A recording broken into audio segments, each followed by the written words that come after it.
My son George practiced magic for 2 months just to perform on stage with his dad for Children's Day. I stayed up 3 nights sewing matching capes for the father-son duo. In the pocket of the larger cape, my son secretly tucked a lollipop, saying it was a reward for dad. 2 hours before the performance, Mason said his first love's daughter also had a show at her kindergarten, and no one was going. I told him his son had been waiting for 2 months. He was already grabbing his car keys. I'll just take a quick look and come right back. Tell him I went to the bathroom. I asked what if he didn't come back. He paused for a moment. You'll be there, won't you? When the curtain rose, the large cape was neatly draped over an empty chair, the lollipop still in the pocket. My son stood alone under the spotlight and said, "My magic trick is called the disappearing dad." Not a single person in the audience could laugh. On the way home, my son finished that lollipop himself and asked me, "Mom, if I disappear too, then dad won't have to choose anymore, right?" I held his hand and said with a smile, "Mom will perform a big magic trick with you." On the way home from kindergarten, George was very quiet. He didn't shed a single tear the entire time, didn't even complain once. He just clutched the plastic stick from the half-eaten lollipop. As soon as we got through the doorbell rang urgently. Mason's driver, Alan, stood outside panting, holding a huge cardboard box. "Miss Annie, Mr. Mason asked me to deliver this." Alan wiped the sweat from his forehead and carefully set the box down. "Mr. Mason called me several times on the road, urging me to buy this Ultraman Lego set.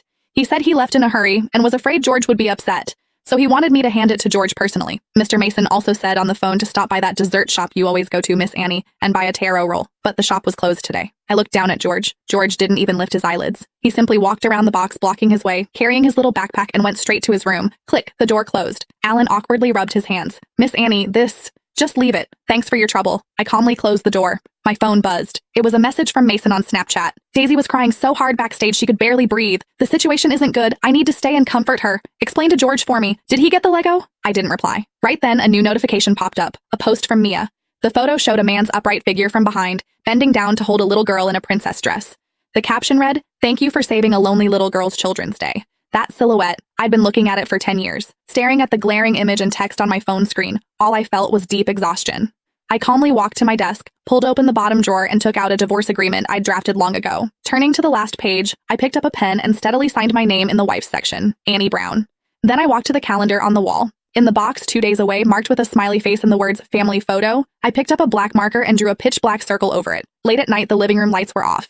I sat on the sofa with scissors, the red cape I'd spent countless sleepless nights sewing draped across my lap. Blood from needle pricks had stained the lining, all to create the perfect father-son performance. The scissors mercilessly tore through the fabric. Golden tassels fell in 2 pieces onto the carpet. I cut and cut mechanically until the cape that held months of my son's anticipation became a pile of scraps. I swept them all into the trash. At 2 a.m, the sound of the password lock came from the door. Mason pushed open the door, smelling faintly of alcohol, exhaustion written all over his face. He casually loosened his tie and was about to change shoes when his movements suddenly stopped. In the moonlight, he stared down at the trash bin by his feet. Inside, the shredded red cape lay quietly. "Annie, what are you throwing a fit about now?"